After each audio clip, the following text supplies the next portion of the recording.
el método de los elementos finitos para la simulación numérica del daño en estructuras críticas de hormigón armado o de concreto armado. Vamos a empezar definiendo qué son los métodos numéricos. Bueno, como bien sabemos ya, lo aplicamos en el día a día, sobre todo la gente que está ligada a la parte de la ingeniería, los profesionales. Pero no solamente lo aplicamos pues los ingenieros civiles, estructurales, sino también está aplicada o se ve en muchos campos de la ingeniería.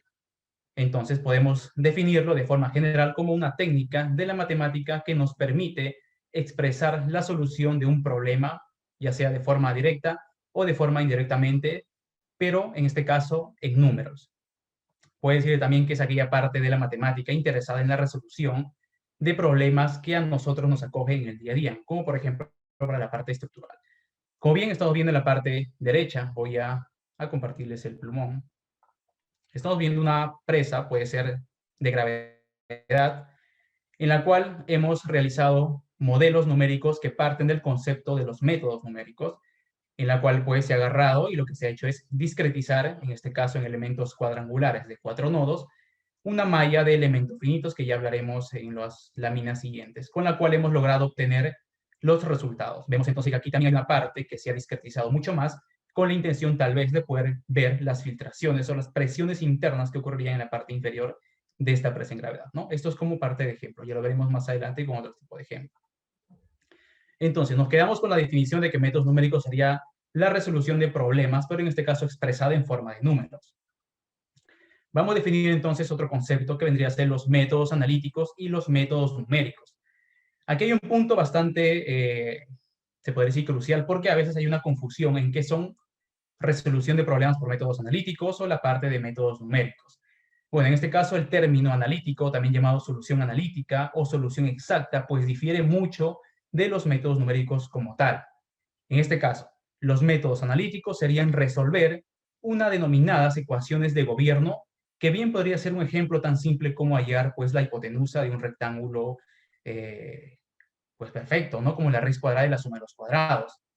Pero en este caso también podría ser tan simple como nosotros poder entender la velocidad que hallaría un atleta ir del punto A al punto B, en este caso teniendo, por ejemplo, algunos datos del mismo, aplicando pues ecuaciones sencillas que pueden ser generales como distancia es igual a velocidad por tiempo, tiempo es igual a espacio sobre velocidad y velocidad igual a espacio sobre tiempo. Podríamos obtener entonces nosotros una velocidad en algún punto, pero claro, esto es asumiendo que el atleta se mantiene a una velocidad constante. Bien sabemos que esto no es real, ya que este atleta va a ir cansándose y la aceleración que ésta tenga, por tanto, su velocidad va a ir variando en cada instante de tiempo. Entonces, ya la parte de hacer resoluciones, como en un triángulo rectángulo que les comentaba de la hipotenusa, o hallar la velocidad de un atleta en algún punto exacto, o como un avión cuando quiere partir, hallar en un punto exacto de despegue, ya tenemos que nosotros hacernos uso o hacer apoyo de métodos numéricos, como en este caso, pues ecuaciones diferenciales, en este caso cálculo diferencial, límites de proximidad cero, con la cual nos permite hallar pues un punto más exacto. Entonces, partiendo de esta analogía, los métodos numéricos parten de poder tener soluciones un poco más precisas, teniendo como base los métodos analíticos. Por lo tanto, muchos problemas, muchas soluciones, nosotros siempre las vamos a tener desde dos puntos, del punto analítico, desde el punto numérico y en muchos casos, por ejemplo, para temas de tesis de investigación, también desde el punto experimental y corroborar dichos procesos. Si vemos un ejemplo, en la parte inferior hay una viga que tiene las siguientes propiedades y está aplicada pues una cupla de momentos, un momento par, también llamado así, en la parte extrema, ¿no? Y está empotrado en la otra parte extrema. Vamos a solucionar este problema por dos métodos, por métodos analíticos y por los métodos numéricos. Si aplicamos una solución analítica o también llamada, en algunos casos, dependiendo del problema que estemos solucionando, puede ser llamado, por ejemplo, una solución por teoría de vigas. En este caso, si nos permitimos nosotros hallar la deflexión o la flecha en el extremo de una viga, sería tan simple como hallar o como resolver, en este caso, una ecuación que el momento sub A multiplicado por el cuadrado partido 2 veces la elasticidad y la inercia. Podemos hallar o tener un momento de entrada, tener una inercia que es relativamente fácil calcularlo y obtener una deflexión como 1.378 por 10 a la menos 6 metros. Esta sería la solución analítica por teoría de vigas, teniendo una ecuación pues que gobierna el resultado. Pero claro, ahora sí se le pide al calculista obtener quizás en un punto al 50% o al 60% del extremo de apoyo del extremo libre, ya la solución se torna un poco más engorrosa, aplicar otros métodos, incluso ya tener que detectar los resultados en cada instante de longitud ya se vuelve bastante complicado. Por tanto, ya necesitamos un método más avanzado, tener soluciones ya por métodos numéricos que hasta un cierto punto pueden resolverse, en este caso manualmente, pero ya llega un cierto punto en el cual ya no podemos o se hace bastante complicado llegar a una solución o una convergencia de forma manual. Por tanto, ya aparece la parte de la ayuda del computador, ¿no? Entonces, si hacemos este mismo ejemplo con una solución por solución numérica, vemos que aquí lo que se ha aplicado son elementos finitos, que ya vamos a definir el concepto. En este caso, de forma cúbica, elementos finitos cuadrangulares. Vemos entonces que podemos determinar las tensiones principales, en este caso para el eje Z, y obtener de igual manera un resultado mucho más exacto. Exacto, entre comillas, porque bien sabemos que estos resultados nos proximizan a un resultado exacto, ya que nunca ningún modelo numérico nos va a aproximar o nos va a dar un valor exacto. Pero digamos que es el que más se aproxima a la exactitud. Y vamos a ver cuándo es que más este valor se aproxima a la exactitud. Entonces vemos que el resultado en este caso ha salido 1.311 por 10 a la menos 6, que difiere un poco, un tanto, del resultado por el método analítico. Bueno, bien sabemos que las fórmulas o las ecuaciones que nos dan los códigos normativos de cualquier país siempre tenemos pues un factor de seguridad. Por tanto, siempre el resultado será un tanto mayor que si aplicamos métodos más avanzados como una solución numérica que parte de los métodos numéricos, como aplicar quizás un ETABS, quizás un SAP, para obtener estos resultados. Entonces, partiendo de, ¿qué son los métodos de elementos finitos?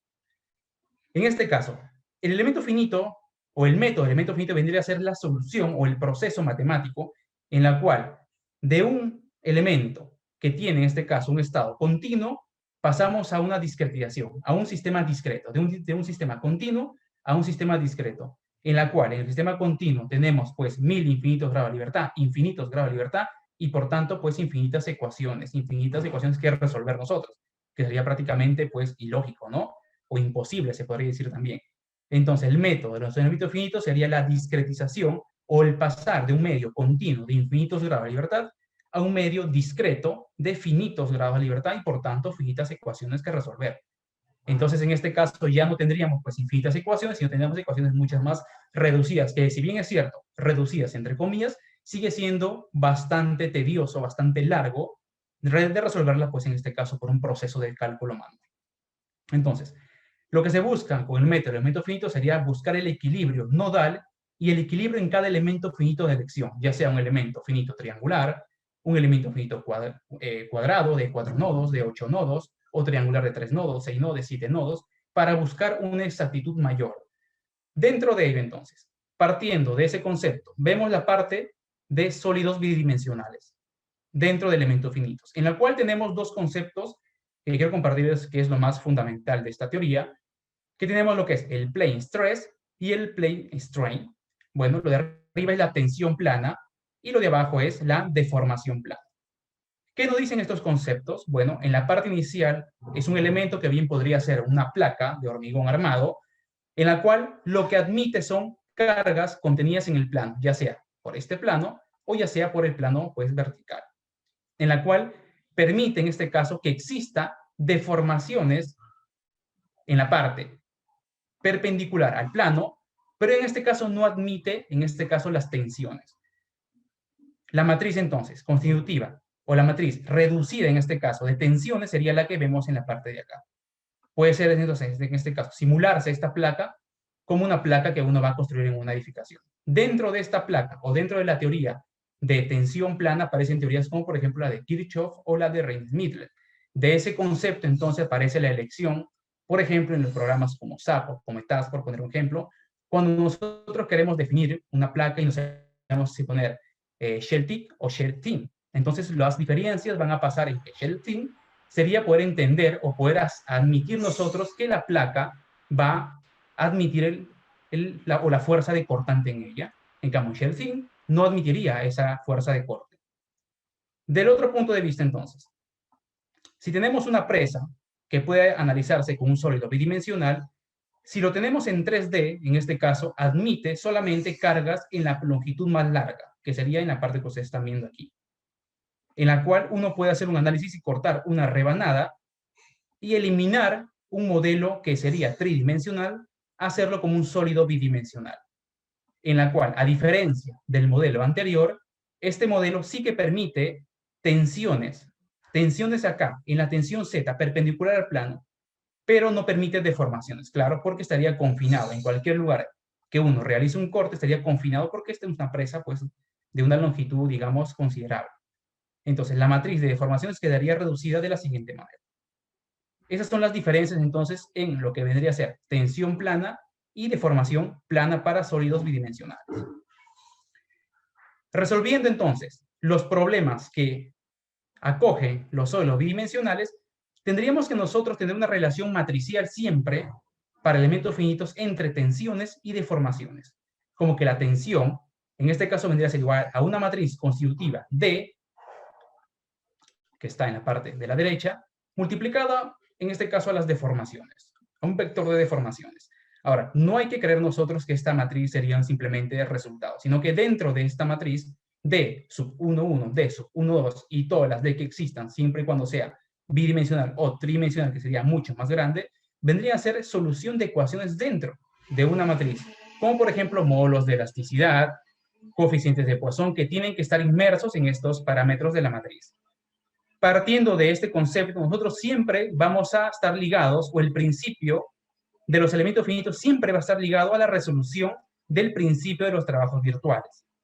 Por tanto, ¿qué nos dice este principio? Recordando que el trabajo, en este caso, interno, en cuanto a tensiones y deformaciones que sufre el elemento, en este caso es una doble integral, ya que estamos hablando de sólidos bidimensionales, tendría que ser exactamente igual a la respuesta, sobre todo, o al trabajo que tendríamos nosotros de las cargas repartidas en unidad de área, esto es una A, una doble integral, una integral cerrada o lineal, de lo que vendría a ser una carga repartida, como por ejemplo para la tensión plana, que hemos visto que se reparte en uno de sus lados. Y también a cargas puntuales. Cargas en área, por ejemplo, un forjado, una losa entrepiso, cargas repartidas que pueden darse en una viga o el efecto de un muro, y unas cargas puntuales que pueden estar pues en algún punto del forjado, de la losa o de la viga. Entonces, siempre el concepto vendría a ser a formar o a tener nosotros el equilibrio entre el trabajo interno y el trabajo externo y viceversa. El trabajo externo tiene que ser igual al trabajo interno en cuanto a tensiones y deformaciones. ¿Partiendo de dónde entonces? Partiendo de la discretización, en este caso, de una presa, por ejemplo. En este caso se ha discretizado en elementos triangulares, digamos de 3 nodos, como vemos en la parte de la derecha, en la cual nosotros, mediante las funciones de forma, vamos a poder lograr un equilibrio nodal que nos permita hallar el equilibrio del elemento total. Ese equilibrio nosotros vamos a hallar entonces con el principio de los trabajos virtuales, que nos permita, o que nos permite en este caso, poder equilibrar las fuerzas, por ejemplo, la presión del agua dentro de este, o imaginemos que este elemento finito estaría por aquí, entonces podríamos equilibrar las presiones de agua, en este caso, en este elemento finito, que se equilibre en la parte nodal. Y este nodo con el otro nodo, y así en todo el elemento. Por tanto, hacer una solución de este punto de vista a mano ya prácticamente sería bastante complicado. Todo este concepto vendría resumido en una ecuación que gobierna los elementos finitos, que vendría a ser el vector de fuerzas nodales equivalentes sería igual a la matriz de rigidez global de este elemento, y luego tú harías una convolución de todos los elementos de toda la estructura, multiplicada por un vector D que considera las deformaciones y los desplazamientos nodales en cada elemento finito y también en cada o en toda la estructura. Entonces, esto es para los sólidos bidimensionales. ¿Qué pasa si tenemos sólidos tridimensionales? Bueno, aquí ya el problema se hace mucho más complicado, porque claro, de tener nosotros deformaciones en 3 ejes, ya vendría prácticamente a, o en este caso en 3 direcciones, vendría a tener ya en 6 direcciones, tomando también en cuenta las torsiones que existan. Por tanto, ya la solución se tornaría un poco más complicada. ¿Más complicada cuándo? Cuando, por ejemplo, nosotros vamos a tener estructuras que tengan una forma que no sea, en este caso, geométrica. Es decir, si yo tengo un cubo de esta manera, si bien es cierto, esta estructura, todos vamos a decir que es tridimensional, yo puedo analizarlo por sólido bidimensional. Aplicando el método de los elementos finitos, yo puedo hacer un corte y yo puedo analizarlo como tensión plana o deformación plana, dependiendo de las consideraciones de carga. Por lo tanto, el resultado que a mí me daría de este elemento, digamos, discretizado de forma cuadrangular, me daría a mí el resultado que yo quiero en toda esta estructura. Pero claro, ¿qué pasa si ahora vamos de otro punto? ¿Qué pasaría si esta estructura fuese como la que está aquí, que es una presa bóveda, en donde si yo hago un corte longitudinal, ya no habría un mirror, es decir, ya no habría un espejo, ya la geometría sería distinta viéndolo de cualquier punto. En cambio, en la parte cuadrangular, la parte izquierda va a ser exactamente igual a la parte que yo tengo en la derecha. Por tanto, se cumple uno de los criterios para poder hacer soluciones por sólidos, en este caso bidimensionales. En caso para 3D, tú tienes la elección. ¿Qué pasa? Si es un cubo, tú puedes analizarlo ya sea con sólidos bidimensionales o con sólidos tridimensionales. Claro, el resultado va a ser el mismo, con la diferencia que en sólidos tridimensionales el coste computacional sería pues bastante incrementado, ¿no? En cambio, ¿qué pasa? Que en una bóveda, como les comentaba, al no haber ese espejo, no haber esa similitud geométrica, yo ya tengo que discretizarlo con los elementos que se acoplen a esta estructura. Como por ejemplo, lo que estamos viendo en la parte derecha, en la cual ya el coste computacional va a ser demasiado elevado y ya las ecuaciones van a ser un tanto más grandes. Vamos a ver ahora la siguiente lámina,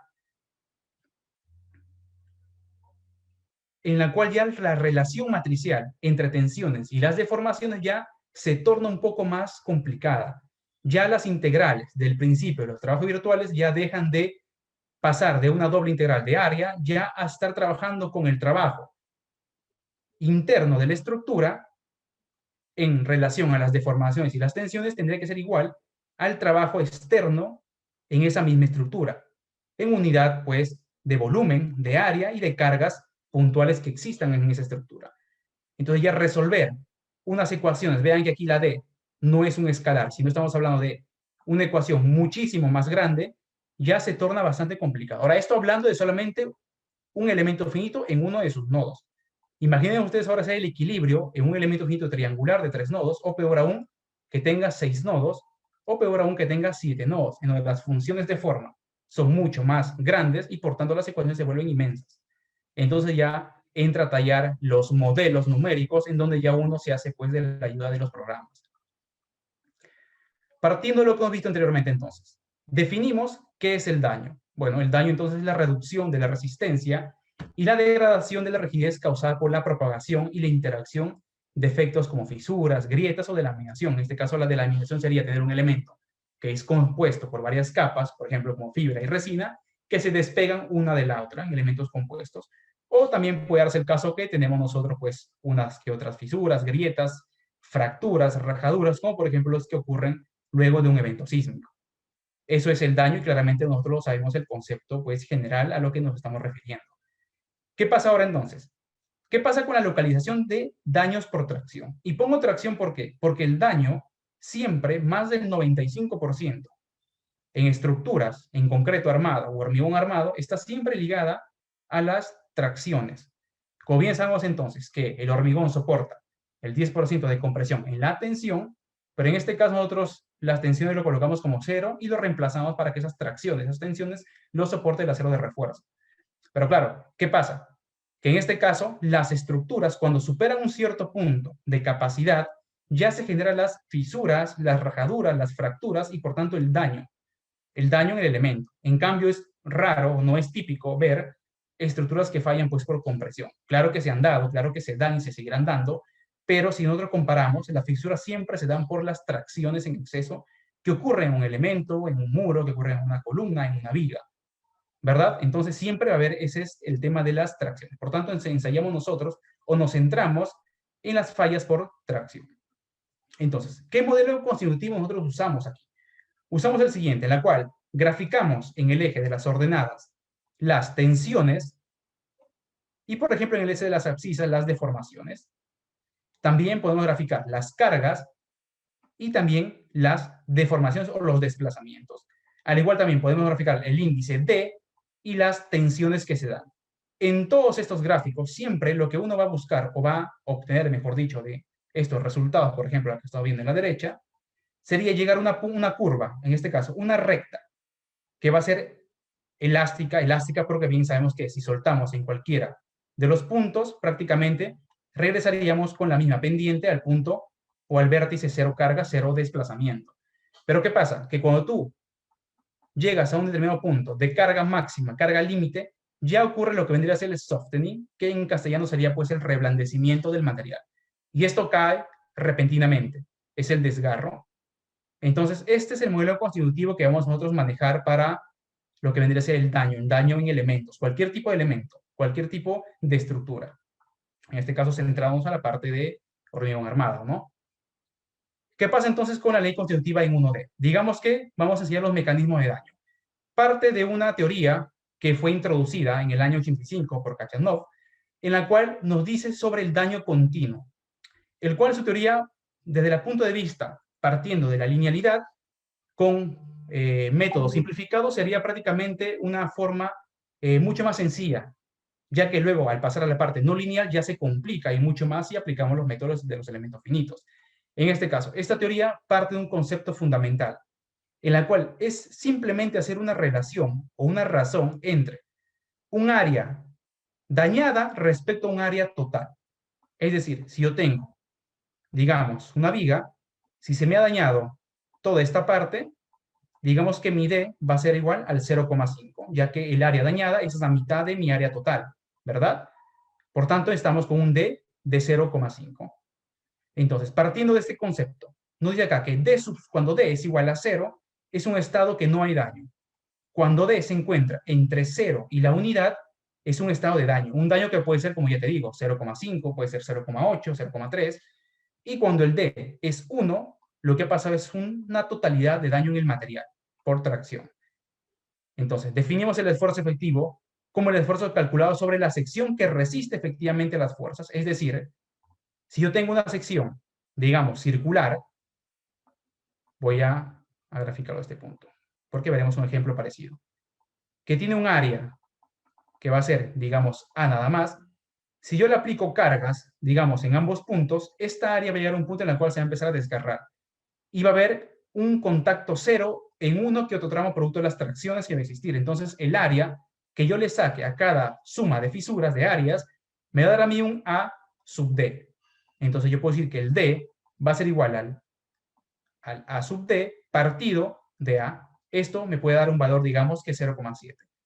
Es decir, que el área que se ha dañado o el área que donde ya no hay contacto en el elemento es el 70% del área total de inicio, cuando no había tracciones. Entonces, ese es su concepto, el concepto general de este método del daño continuo. Entonces, por ejemplo, hablando del punto de vista unidireccional, vemos acá nosotros una carga que se le está dando a una probeta, digamos, en la cual en un inicio parte con áreas iguales, en la cual tengo yo una deformación impuesta porque la estoy cargando y estoy generando acá fuerzas. Bueno, tensión es igual a la fuerza partida del área, por tanto la fuerza será a tensión, digamos, 1 multiplicada por área 1, que estamos viendo que está en la parte de la derecha.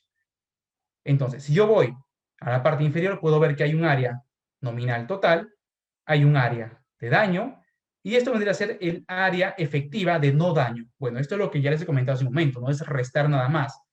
¿Qué pasa yo si a este elemento le sigo colocando más carga?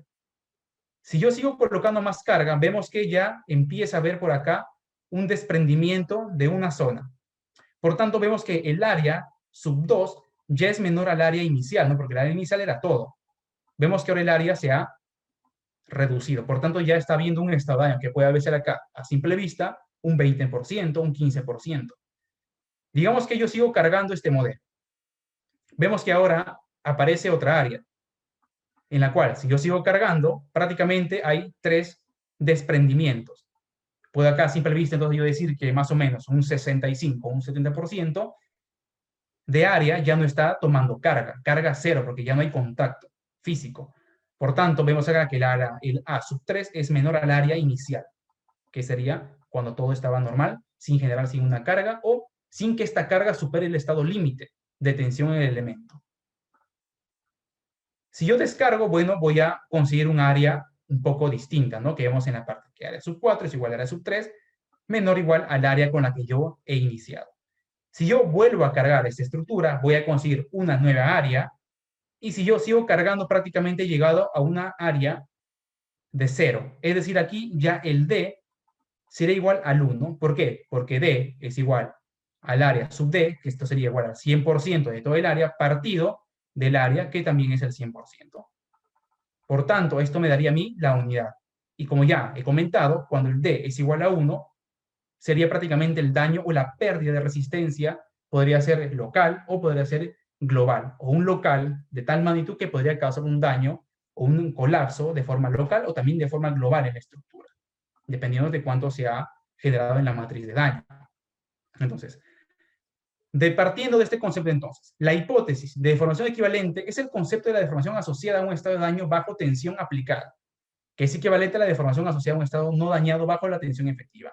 Entonces nosotros vamos a estar ligados siempre a resolver la ecuación que las tensiones efectivas van a ser igual al módulo de elasticidad por la deformación.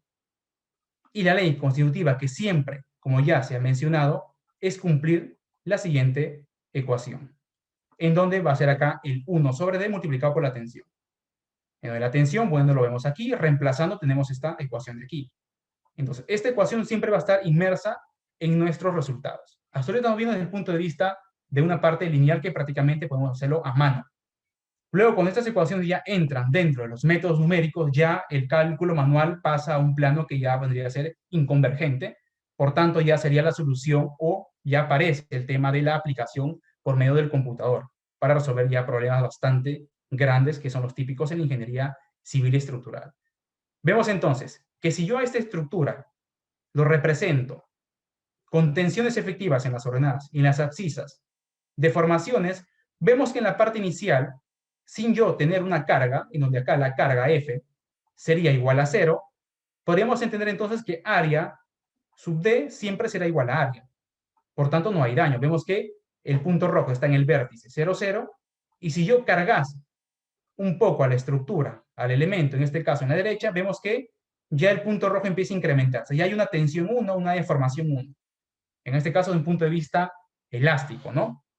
Lineal no, porque, bueno, bien sabemos que el término lineal es proporcionar lo mismo en las ordenadas y lo mismo en las abscisas, es decir, a 2 unidades de tensión, 2 unidades de deformación, ya que cualquier material o todos los materiales no necesariamente porque sean lineales serán elásticos o viceversa, no porque sean elásticos serán lineales. Por ejemplo, el hormigón, el comportamiento no es lineal, es elástico, entonces el término correcto sería elástico. En este punto de vista, viéndolo así, tal cual, vemos que prácticamente habría una elasticidad lineal porque habría una relación entre la tensión y la deformación, por ser un elemento pues simple, sencillo. Entonces, si yo suelto en cualquiera de estos puntos, bien sabemos, como ya se ha dicho, regresamos al punto cero carga, cero desplazamiento. Por tanto, si yo no tengo una deformación permanente, no habría bucle histerético y por tanto, si no hay bucle histerético, no habría área y si no hay área, no hay energía disipada y tampoco podría haber daño.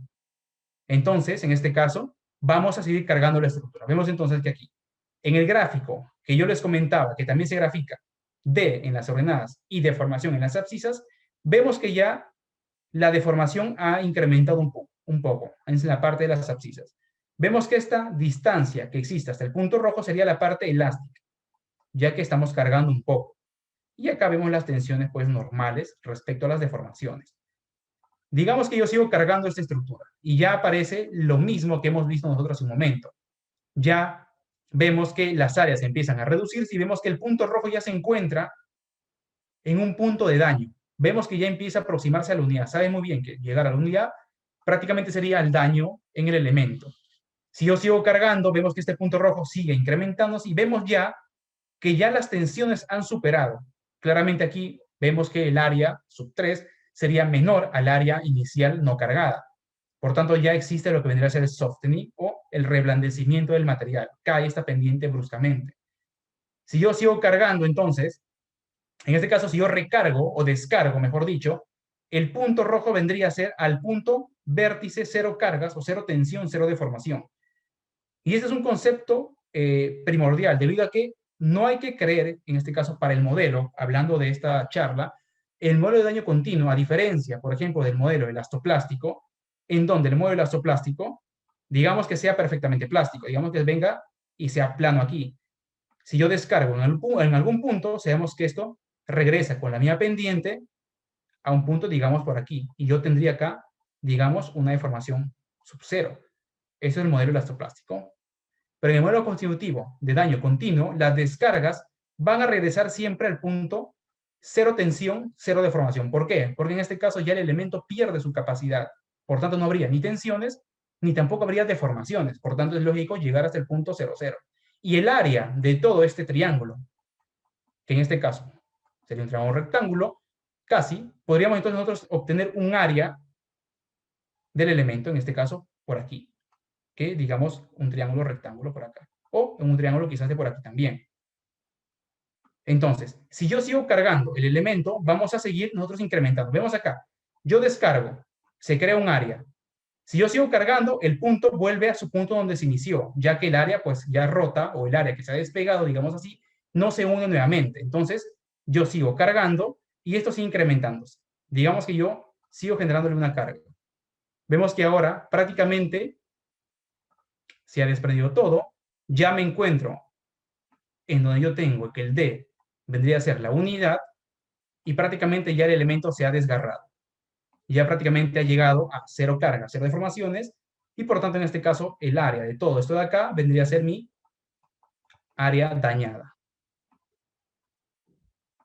Partiendo de este concepto, yo tengo que entender que después de yo hacer este análisis, yo tengo que hallar el daño como el área desde el punto, como os he indicado, en donde yo dejo de cargar, digamos que yo dejo de cargar y ahí nomás suelto el ensayo, hasta el punto 0, 0. Bueno, usted en este caso una curva un poco más real, ¿no? Lo voy a un tanto haciéndolo con un triángulo por aquí que forme 90 grados para que sea un triángulo rectángulo, pero en este caso lo real sería una curva de un tanto así. Por tanto, el hallar un área aquí ya sería un poco más complicado, ¿no? Entonces, el área que se forme en cualquier punto, ya sea un punto 1 o un punto 2, nos daría el daño que ha sufrido mi elemento o un daño global de mi estructura. Partiendo siempre, se repite aquí la ecuación de las tensiones con 1 menos D y el daño, en este caso, sería la energía, ¿no? Del módulo de daño, de la secante que uno tiene que buscar en esta solución. Ahora, los mecanismos de daño en comparación, como se ha comentado, del modelo plástico, elastoplástico, perfectamente plástico, en este caso, digamos que acá la pendiente va a ser 0, aquí va a ser el K2 va a ser igual a 0, prácticamente es horizontal. Vemos entonces que si yo descargo de un punto, regreso a lo que ya se ha comentado, a una deformación permanente. Por tanto, si yo cargo y descargo, esto sería un tanto así. Y por tanto, yo acá puedo obtener mi área, o puedo tener mi amortiguamiento, por ejemplo, simplemente como E sub D, como mi área de todo mi bucle, partido 4 veces pi E sub S, donde E sub S vendría a ser la deformación elástica, uniendo el vértice con el punto máximo, toda esta área de aquí. Pero ¿qué pasa? Que en el modelo de daño que estamos viendo nosotros, vendría desde un punto hasta el vértice 0, 0, cumpliendo esta ecuación y hallando un área un tanto o bastante distinto. Vemos acá entonces que el concepto uno dice que en el daño, para una ley constitutiva de un daño continuo, no se produce deformación plástica irreversible, como vemos en el modelo elastoplástico, sino que toda la deformación se recupera durante la descarga. Vemos entonces que si comparamos estos dos modelos constitutivos del material, uno puede darse cuenta que qué es lo que existe y qué es lo que no existe. En este caso, por ejemplo, no vamos a encontrar nosotros un modelo que represente plasticidad y softening. Es decir, no va a haber plasticidad y a la vez va a haber reblandecimiento. Lo que sí va a haber es daño y softening. Es decir, el daño que nos causaría las tensiones límites y el reblandecimiento, esta caída brusca que tiene el material luego de haber roto. Eso es lo que sí existe. Lo que también existe es la plasticidad más el hardening, donde el hardening es decir, el endurecimiento. Ya que, bueno, el asumir un modelo elastoplástico perfectamente plástico difiere un poco de lo que en realidad tenemos, ¿no? Siempre se va a haber una pendiente un tanto mínimo, ya que el material se va a ir endureciendo. Y del acero vemos que esto tiende una curva así, un tanto así. Entonces, lo que sí existe es plasticidad más endurecimiento. Y lo que no existe es daño más endurecimiento. Entonces, en resumen, los métodos, en este caso, numéricos, usando en este caso los modelos constitutivos, siempre serán daño más reblandecimiento y la plasticidad más el endurecimiento. Estamos viendo entonces centrándonos en la parte de daño más el softening, ¿no? El reblandecimiento. ¿Qué pasa ahora? Si yo tengo un modelo 1D, hemos visto ya las ecuaciones, ¿Y qué pasa ahora si con esas ecuaciones lo quiero representar yo en un modelo de 3D? Que es como en realidad, pues, nosotros pues, debemos analizarlo, ya vendría a estar gobernado por un C, que es el tensor constitutivo lineal de un material isotrópico, como el caso del hormigón. No sabemos que el parte o el concepto de isotropía vendría a ser que las propiedades mecánicas en cualquier ángulo de forma radial serían las mismas, a diferencia de un ortotrópico, como la madera, por ejemplo, que va a ser distinto según el ángulo que tú lo mires. En cambio, ya estos conceptos ya vendrían a ser para la parte 3D un tanto, o digamos bastante complicado ya, porque ya estas matrices se vuelven prácticamente muy grandes. De esto entonces, si yo quiero analizar cómo es que yo puedo resolver esto que hemos visto anteriormente, la parte teórica, matemática, de los métodos o los modelos constitutivos de los métodos numéricos, en una localización de grietas. Grietas como por ejemplo en el terremoto de Umbría, en Marches, en Italia, en el año 97, mediante dos métodos. Es decir, que este procedimiento del daño continuo puede darme a mí dos soluciones, o dos métodos, digamos, el método de el crack tracking, que vendría a ser grietas manchadas en castellano, que es lo que nosotros vemos o estamos acostumbrados a ver en cualquier software. Siempre por defecto nos va a brindar lo que es el crack tracking. Todos los programas nos brindan eso por defecto, que son las partes rojas, amarillas, verdes que vemos cuando nosotros hacemos un modelo. Vemos deformaciones, vemos que la parte roja es la que más se ha deformado. Típico como hemos visto en la parte inicial de la exposición. Vemos entonces que si yo retrocedo rápidamente, esto sería un modelo de crack tracking. Simplemente en visualizar yo lo que vendría a ser desplazamientos en Z. Claro, ahora si yo quiero irme al punto de vista de un modelo de daño continuo, me da a mí dos. Uno, el que ya he mencionado, el manchado, y el otro que es uno que reproduce de forma individual o más simplificada, discreta también llamada así. Por ejemplo, en esta estructura que se ha dañado la arañería, vemos que el crack tracking vendría a ser la representación vectorial del daño, pero de forma manchada y no manchada dependiendo de qué o de qué tú cómo es que lo quieras ver tus resultados, mediante las tensiones principales, las direcciones que sigan este daño mediante este modelo de daño en el software. Por ejemplo, vemos acá un arco. En la parte izquierda entonces vemos un modelo de daño manchado y en la parte de la derecha vemos el mismo modelo pero con daño localizado. Entonces uno acá puede más o menos ver las diferencias. Claro, si uno quiere ver más o menos cuál sería la propagación un poco más simplificada, más discreta de la grieta, de la fisura que ha sufrido esta bóveda, en este caso este arco, vemos que quizás me interesa a mí obtener un modelo de daño localizado, discreto, a diferencia de un modelo manchado. Bueno, ambos resultados me favorecerían a mí. Vemos entonces acá el concepto que son independientes de la malla de elementos finitos. Esta sigue el modelo que tenga tú o los parámetros que tú has ingresado del material. Vemos acá otro modelo en la parte izquierda entonces. Esto es una catedral en Mallorca, en donde en la parte izquierda se ha hecho un análisis por lo que vendría a ser la parte de daño manchado. Entonces acá uno puede interpretar que la parte que está así manchada como tal vendría a ser el daño o la parte dañada, en donde el D es igual a 1, ¿verdad? Y quizás por estos puntos, por acá, por la parte amarilla, quizás el D esté, digamos, en un 0,40% o 0,4, 40%. Y en la parte de la derecha vendría a ser el mismo modelo, pero en este caso representado con la propagación de las grietas, un tanto más simplificada. También se le llama de forma simplificada o discreta, el término un poco más correcto, ya que en lugar de ver yo de una forma más global, lo veo un poco más cómo es que yo quiero, cómo es que esta sigue el procedimiento ante un daño que haya existido o que vaya a existir a futuro. Por ejemplo, acá, un muro, aplicando obviamente los métodos de los elementos finitos, ya que estos métodos de elementos finitos están dentro ya de lo que hemos visto. Todo esto se está resolviendo por método de elementos finitos. Vemos en la parte izquierda un ensayo experimental en donde se ve la propagación, en este caso de la salvadoreñería de las unidades, vemos cómo se ha dañado, y vemos en la parte derecha cómo es que se ha representado en un modelo numérico. Prácticamente nos está mostrando, mediante el modelo de daño continuo, en dónde ha sufrido, en este caso, la grieta, ¿no? En este caso, donde ha fallado acá y donde ha fallado en la parte inferior. Vemos acá también un poco en la parte izquierda media, y acá también vemos un poco de desprendimiento, ¿no? Vemos por acá también un poco por aquí, vemos por acá también un poco. Y bueno, estas son las principales, ¿no? Que es típicas encontrar en elementos que tienen un vano, una abertura central. Eso ya dependerá entonces de la elección que uno quiera obtener los resultados, el procesamiento de resultados. Vemos acá otro modelo en la cual en la izquierda estamos viendo lo que es lo que es el crack tracking, en la cual es el modelo de daño localizado, bueno, perdón, acá, en la parte izquierda el daño localizado, el discreto, y en la parte de la derecha el crack tracking. Vemos entonces que nosotros estamos acostumbrados a ver la parte de derecha, ¿no? Por ejemplo, cuando vamos a hacer cimentación, vemos las presiones, pero en este caso tú no estás evaluando daños, sino estás evaluando modelos diferentes que te van a ti permitir hallar quizás presiones, deformaciones, entre otros puntos. Entonces, estamos acostumbrados a ver modelos representados de esta manera. Prácticamente entendemos nosotros que, en este caso, para un modelo de daño, las partes rojas indicarían que ha habido ahí un D igual a la unidad. Pérdida de capacidad resistente. Vemos entonces que los muros son los mismos, es el muro anterior, pero vemos que con el modelo de daño manchado vemos que obtenemos este tipo de aquí.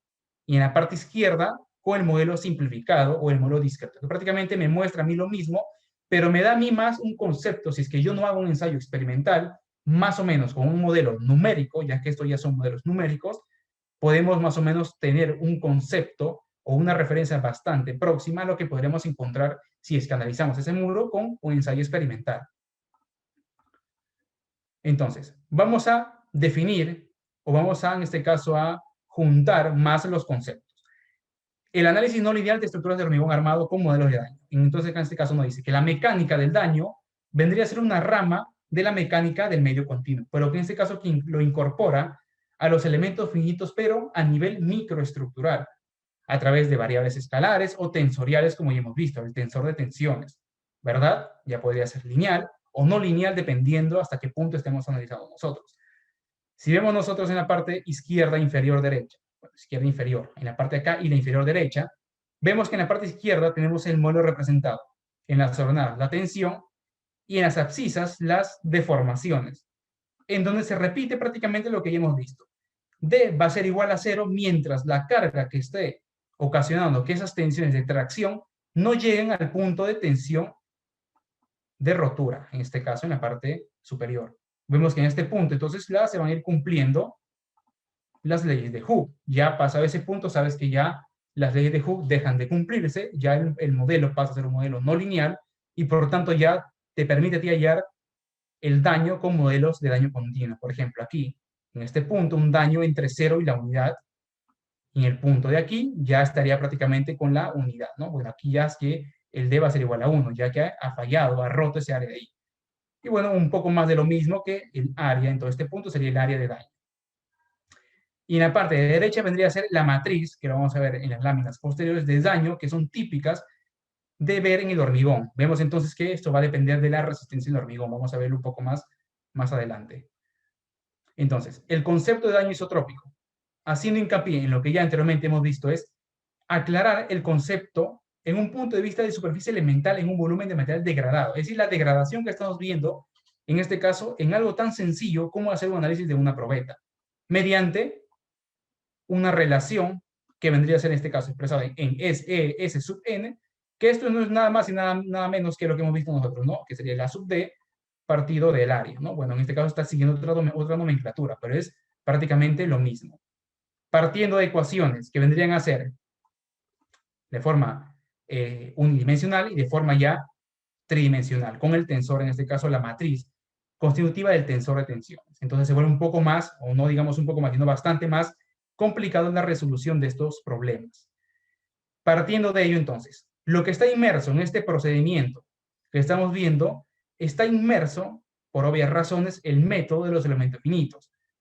Representado entonces nosotros una ecuación para proyectar las deformaciones de una matriz n, estos no son escalares ni son vectores, sino es una matriz n, multiplicada por un vector que va a representar las deformaciones nodales, multiplicada por una matriz bastante grande que va a tomar en cuenta en este caso los materiales, las propiedades mecánicas de los materiales y el tensor de tensiones también.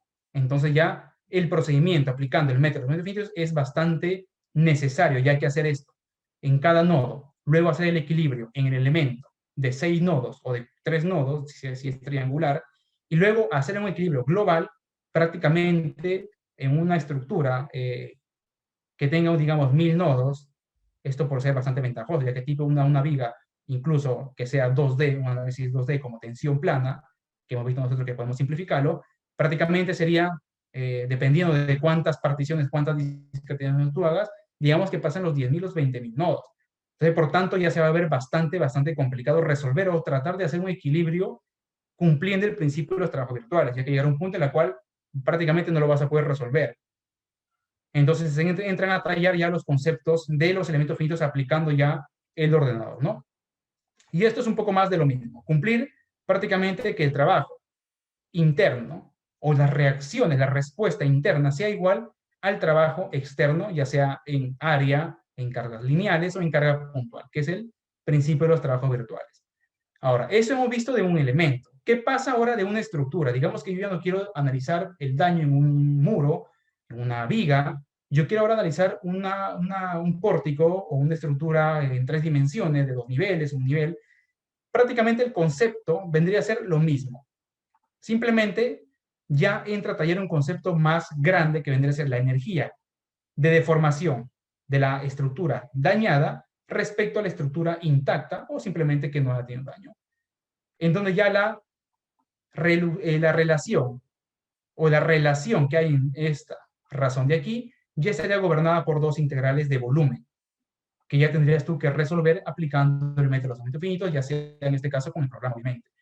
Entonces, el concepto va a ser el mismo. Acá, si ustedes se dan cuenta, es prácticamente lo mismo. Restar 1 a la relación que yo tenía. Es decir, acá puedo quitarle 1, digamos que esto fue 50, es decir, 0,5, esto vendría a ser el 50% o 0,5 respecto de 1.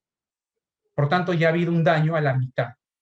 Entonces, el concepto va a partir siempre de lo mismo, el concepto básico. En la parte inferior, ustedes pueden ver un párrafo que nos dice que cuando la pérdida total de la capacidad de resistencia de una estructura corresponde a un valor de D igual a 1, ya no sería entonces D minúscula, sino se trataría de un D mayúscula. El valor alcanzado de 1 es cuando se produce una pérdida de rigidez en una o varias zonas. En este caso, como ya no estamos evaluando una viga o una columna, una placa o un muro en la bañería, estamos evaluando ya una estructura, pero por medio de la energía que se ha disipado, que se ha dañado, y respecto a la energía intacta. Por tanto, ya tenemos que evaluar el D1 como un daño global en mi estructura. ¿Qué pasa ahora yo? Si yo tengo una viga, por ejemplo, que quiero yo hallar, digamos, la flecha entre una carga puntual, vemos que si yo represento en este gráfico como la carga en las ordenadas y en las abscisas, digamos que W en este caso va a ser la similar a las deformaciones, vemos que va a llegar un punto en el cual si mu sub 1 va a ser P menor o partido P sub 1 va a ser menor a la unidad, va a entenderse que las fisuras se van a evitar. Y cuando P partido P sub C, que vendría a ser la carga límite, va a entenderse que evita la ruina global, representando entonces carga respecto a deformación con la aparición de fisuras en cada punto. ¿Qué pasa entonces? Si yo tengo una estructura que está construida hace cierta cantidad de años, en la cual ya un retrofit no es lo más adecuado, sino ya entra a tallar un reforzamiento, ya yo tendría que colocar quizás riostras metálicas, por poner un ejemplo, en la cual vemos que la curva naranja sería prácticamente la respuesta de mi estructura, siguiendo el gráfico anterior, carga, deformaciones, para yo evaluar en este caso las fisuras o el colapso. Prácticamente sería bastante menor respecto a que si yo riostro a riostro mi estructura. Vemos que la curva verde sería prácticamente la capacidad adicional que yo le he dado a mi estructura restaurada. Entonces, bueno, esto es prácticamente por sentido común entender que si yo le coloco reforzamiento, voy a tener un poco más de capacidad de respuesta al daño de mi estructura. ¿Qué pasa entonces dentro de este material de la estructura? Hace un momento yo les comenté respecto a la matriz. ¿Y qué es la matriz de daño? La matriz de daño vendría a ser entonces la holgura, la ramificación, la fractura y la progresión de grietas que se da en un elemento diferencial. Y no diferencial me estoy refiriendo ahora a elementos finitos, a las diferenciales triangulares o rectangulares, sino me estoy refiriendo a una diferencial de un, digamos, si yo tengo un muro a la cual yo le saco un diferencial, una porción, y lo analizo, una porción, digamos, de 30 por 30 centímetros, vería yo una matriz, en este caso, obviamente, que esté esto dañado. Yo podría observar la propagación de las grietas, y esta, obviamente, no sigue una ruta homogénea. ¿Qué pasa aquí? Bien sabemos nosotros que el hormigón, mientras más resistente es, mientras más capacidad axial o axial tenga, el hormigón va a ser mucho más frágil. La rotura va a ser, pues, de forma frágil, a diferencia de un material, en este caso un hormigón que tenga una resistencia un poco menos, o bastante menos, digamos, que la propagación de las grietas al momento de esta romper, digamos, por compresión, va a ser diferente. ¿Esto qué pasa? Que cuando un elemento o un hormigón es bastante resistente, el cementante hace tanto que todo se solidifica a tanta magnitud que cuando uno obtiene una carga, digamos que está en el plano, pero digamos que yo le coloco una carga, esto rompe con un vidrio y esto atraviesa los agregados gruesos, manteniendo esa matriz, digamos, obviamente que no sigue una parte homogénea, pero se mantiene de forma directa.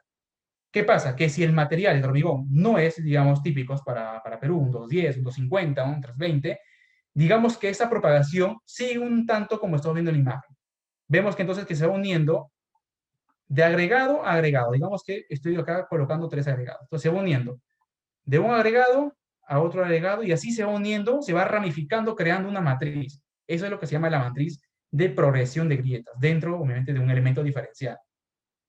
Vemos acá un poco a nivel microscópico. Esto es lo que yo les comentaba. Esto se cumple, claro, en hormigones que siguen una relación, una carga axil de no mucho, es un poco nada más.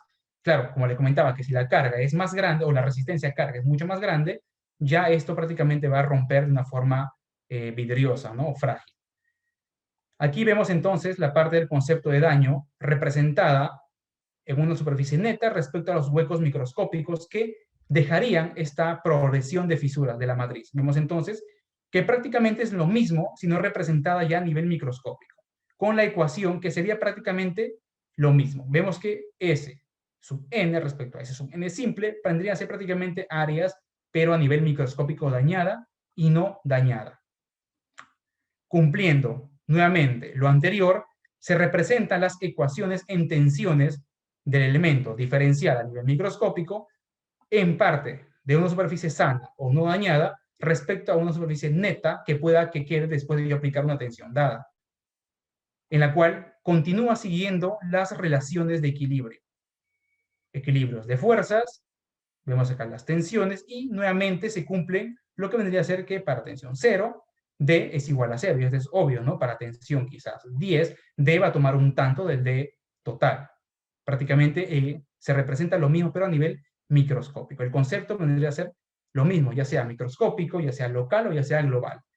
Y partiendo de lo anterior, vendría a ser prácticamente lo mismo, sino que representado de una forma más pequeña o bastante pequeña, teniendo entonces que tensión, fuerza sobre área y deformación es o el incremento diferencial de la longitud respecto de la longitud, en la cual vemos nosotros que tenemos tensión nuevamente, deformación nuevamente, y sabemos que el D sub 0, por cualquiera de estos puntos, va a ser el área, o en este caso cero daño, sin área. Hasta este punto, hasta la tensión de daño, por aquí ya tendría un área dañada, el D va a estar entre 0 y 1, y por aquí ya la tensión resistente va a ser 0 y el D va a ser igual a la unidad. Prácticamente el concepto es el mismo que hemos estado viendo. Los índices de daños, si yo lo evalúo ahora a este elemento, prácticamente pertenecerían a una relación igual, de una forma local o de una forma global. Vemos entonces que de una forma local, de minúscula, prácticamente sería lo mismo representándolo de una forma local. Una estructura de 5 o 6 pisos, como tú quieras analizar, prácticamente llevaría el mismo concepto. Vemos acá entonces un poco más de lo mismo. La relación que D igual a 0 indica ausencia de fisuras y D igual a 1 indica proximidad a una ruina global de la estructura. Y digo proximidad porque podría ser que la estructura tenga o haya tanta ductilidad que una fisuración, digamos, bastante grande no haya quizás causado, ya sea puede haber sucedido un sismo de gran magnitud, que no haya causado el daño que permite el colapso. Por tanto, eso ya tendría que evaluarse, ¿no? El modelo para el modelo isotrópico prácticamente es lo que ya se ha comentado, ¿no? Simplemente vemos acá que está reemplazando nada más y nos quedamos con esta ecuación, que si lo simplificamos, veríamos que es la tensión. Esta ecuación la hemos visto en la parte inicial de la matriz constitutiva del material por el vector T de deformaciones. Vemos entonces acá prácticamente que D, siempre cuando sea igual a 1, va a sufrir el daño. ¿Y cómo evaluamos ese D? Hablando de una forma local. Bueno, hay muchas teorías internas para poder hallarlo. Normalmente nos ponemos nosotros un escalar, en este caso, por ejemplo, un tau, de las deformaciones o tensiones no dañadas, usualmente la energía de deformación. Resolviendo entonces la ecuación, que está igual ligada siempre a la matriz constitutiva y a las deformaciones, partimos entonces de un criterio de daño, resolviendo siempre que esté menor o igual a 0, y las leyes de daño van a ser igual. Bueno, en este caso lo está, o se está colocando una nomenclatura igual. Prácticamente el D igual lo está representando como un G, que prácticamente sería igual a un D sub 1, a un D normal nada más. Entonces la evolución de daño, partiendo de que si yo tomo un escalar tau para las deformaciones, siempre estaría ligada al módulo de corte del material. Vos entonces acá que el D va a estar ligada al G de tau, resolviendo entonces las ecuaciones internas, vendrías aquí a poder obtener lo que viene a ser el área dañada. Entonces A, por ejemplo, se puede evaluar mediante un ensayo de fractura. Como por ejemplo una viga al que le colocas una carga puntual, puedes sellarlo de esa manera y luego tú contrastarlo con, en este caso, un modelo numérico bastante aproximado. Ya que lo típico, bueno, esto de acá sería bastante, bueno, la parte manual, si es que lo llegarías a resolver, sería un tanto conservador por la suma de errores que tendrías en cada resolución, en cada equilibrio nodal y de cada elemento diferencial finito, pero estos resultados siempre se hallan con el programa, ¿no? Con la ayuda de programas, en la cual ya tú luego lo comparas con el modelo experimental en el laboratorio, para ver, como hemos visto los ejemplos, que tanta proximidad tiene entre un modelo y otro modelo. Y esto es lo mismo, simplemente estoy representando D, y ya no con deformación, sino con tau. Prácticamente estoy evaluando simplemente en qué punto yo me encuentro. Si estoy en una iniciación de daño, si es que estoy en un punto en la cual estoy elástico, o si es que estoy en un punto en la cual yo ya tengo una carga. Del anterior entonces, los elementos finitos aplicados a ellos internamente vendrían a ser o a resolverse, como ya le hemos indicado, de poder resolver el equilibrio en un elemento finito, de un elemento de una viga, por ejemplo, para este caso. Digamos que yo quiero hacer el equilibrio de lo que estamos viendo para daño en un elemento diferencial de E, yo tendré que resolver un equilibrio de fuerzas global, local primero para este caso y luego global de todo mi elemento. En donde ya esta ecuación que se ve tan sencilla, F igual, por vector de fuerzas igual a una matriz K, por un vector que tome en cuenta deformaciones y tensiones, que se ven tan simples, prácticamente sería resolver una ecuación inmensa. Inmensa en función a la cantidad de nodos y a la cantidad de elementos diferenciales finitos que yo tengo de mi modelo discreto. Recordemos entonces que hemos pasado de un modelo continuo, digamos una viga en la cual no he discretizado nada, si yo puedo hacer con modelos analíticos, con ecuaciones analíticas, yo obtendría pues flechas, obtendría lo que tenemos en las tablas, ¿no? De resistencia de materiales estables en la cual nos da fórmulas analíticas. Pero claro, si yo ya quiero obtener las tensiones en un punto dado que sea bastante complicado, ya tendría yo que empezar a particionar. ¿En cuánto? Depende ya del criterio para discretizar elementos. ¿En qué? Ya sea en cuadriláteros, en triángulos. ¿Cuántos no? También dependerá de la proximidad que uno quiera obtener con el modelo de elementos finitos. Entonces acá dice que K siempre será proporcional a la matriz constitutiva, esto a la matriz de D, que ya hemos visto, una matriz grande, cuando colocamos, por ejemplo, para la parte 3D. Vemos acá un poco entonces. Resolviendo lo anterior, vemos que ya sería una integral que convoluciona prácticamente toda la respuesta de este elemento. Prácticamente serían 28 nodos aquí, 18 elementos finitos, está en el plano, este es un plane stress, tensión plana. Esto bien podría haber sido una viga en 3D, a la cual al haber similitud en ambos lados, parta yo en donde parta, prácticamente yo podría analizarlo como tensión plana. Y sin necesidad de hacer una deformación plana o cargar un modelo en 3D que me causaría prácticamente un coste computacional bastante pesado y los resultados prácticamente serían los mismos. Entonces podemos hacer un equilibrio para obtener los resultados del sistema de ecuaciones no lineales de la estructura, en este caso del elemento para la estructura. Siguiendo este algoritmo, que es el algoritmo que sigue el programa interno y sobre todo el modelo de daño.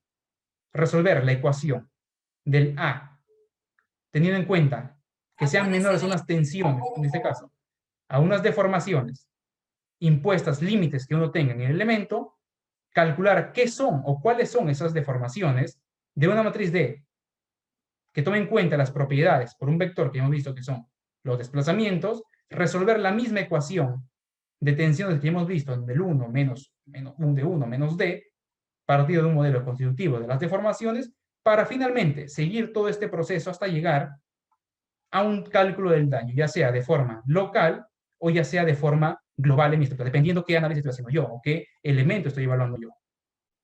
¿Qué pasa ahora? Si yo esto lo paso a un modelo de fallo bajo carga dinámica, prácticamente sería lo mismo, simplemente ya las cargas o el daño no va a estar ligado a una carga puntual que yo le pueda colocar en un extremo, sino ya va a estar ligado a combinación de ondas no armónicas, que vendría a ser el sismo, ¿no? Que es una combinación de ondas no armónicas. Entonces ya la falla sería prácticamente hallar lo mismo, pero en combinación de un D, donde el D va a ser una propagación carga y descarga.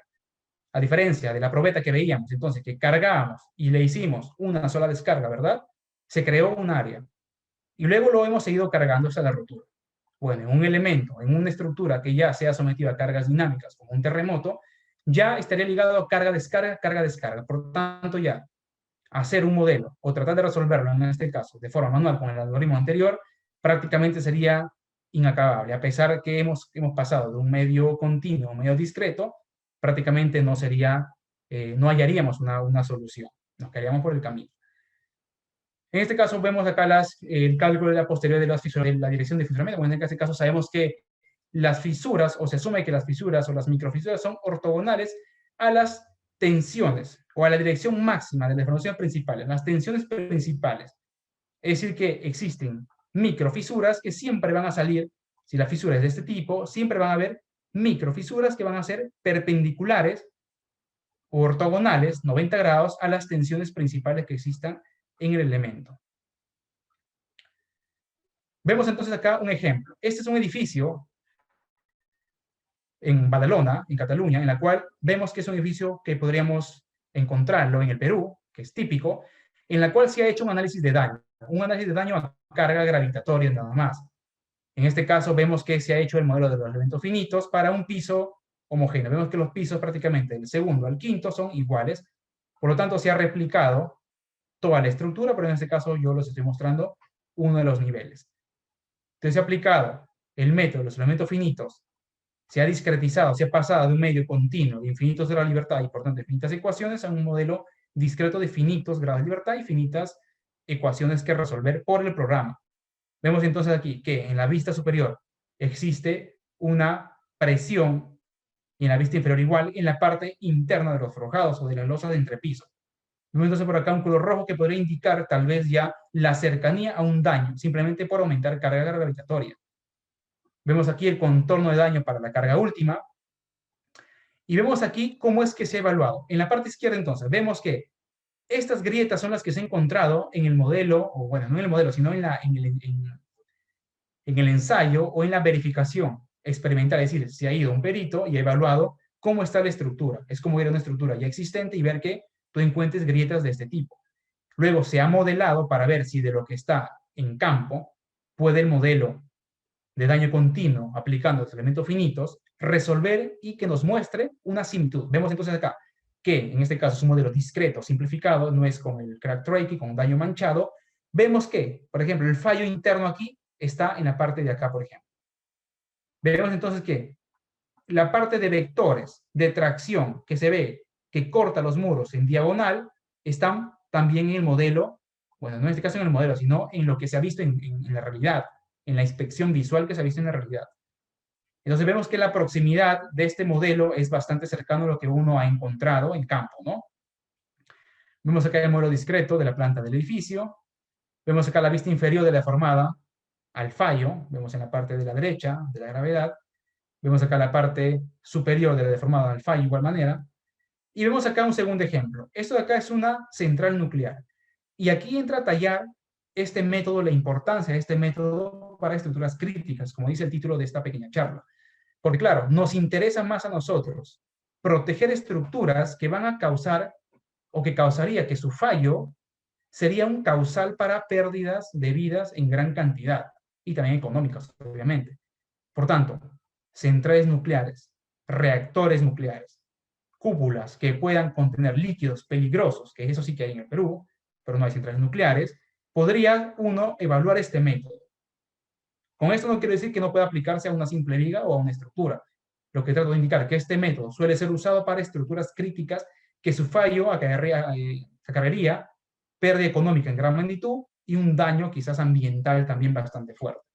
Por ejemplo, acá se ha tenido una bóveda, una central nuclear de tipo bóveda, en la cual se ha hecho un análisis por daño. Queremos ver hasta qué presión es capaz de soportar. Es decir, simular que ante un fallo en planta, esta bóveda o este reactor, este central nuclear, explote, obviamente desde la parte interna. Vemos que hasta hemos iniciado con 0,70 megapascales, 0,80, 0,90 hasta 1 megapascal, hasta obtener en dónde es que se ocurre este fallo. Obviamente ya entendemos nosotros con los conceptos que hemos visto que por este punto estaría un D igual a 1. Dentro de este D, ¿sabes qué? Se han resuelto infinitas ecuaciones para poder obtener el daño en algún punto. Vemos que entonces por milímetro cuánta capacidad en megapascal o cuánta presión sería capaz de soportar este estructura y por dónde sería el fallo. Así podemos nosotros prevenir o quizás reforzar algún punto. Que claro, si yo no quiero que falle por este punto, porque la presión, quizás yo, digamos por poner un ejemplo, quiero que soporte 2 megapascales, newton milímetro cuadrado, yo tendría entonces que colocar quizás un espesor un tanto mayor, reforzar con el acero un tanto de más espesor, para poder darle más capacidad a que, ante una explosión interna, esto pueda resistir.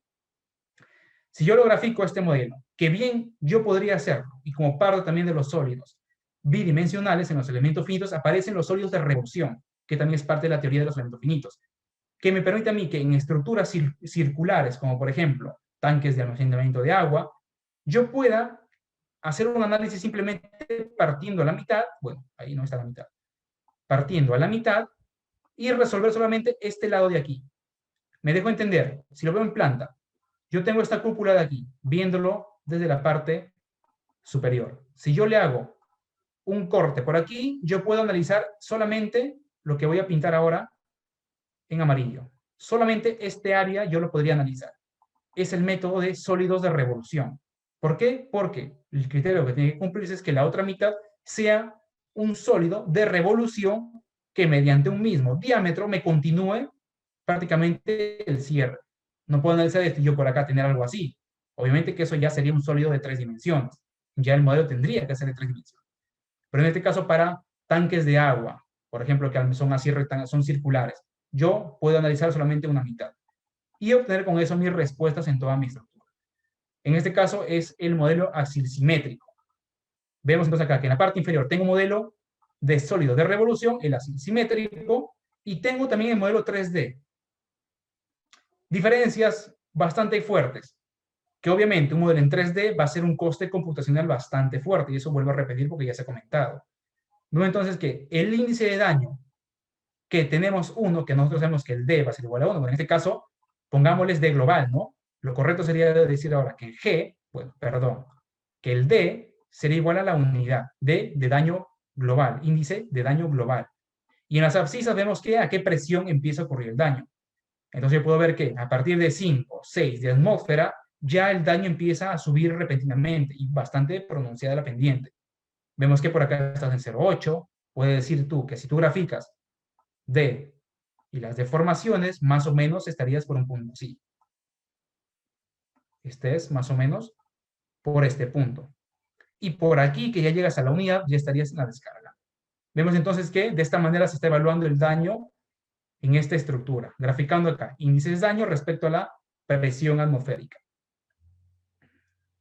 Vemos acá entonces lo mismo, pero evaluando de una forma más local, más puntual. Por ejemplo, vemos aquí que la línea amarilla, que es el tercer anillo, es prácticamente lo primero que está aproximándose al daño. Y vemos que la losa, por obvias razones, la losa no resiste carga sísmica, sería prácticamente lo que después empezaría a dañarse por la parte de aquí.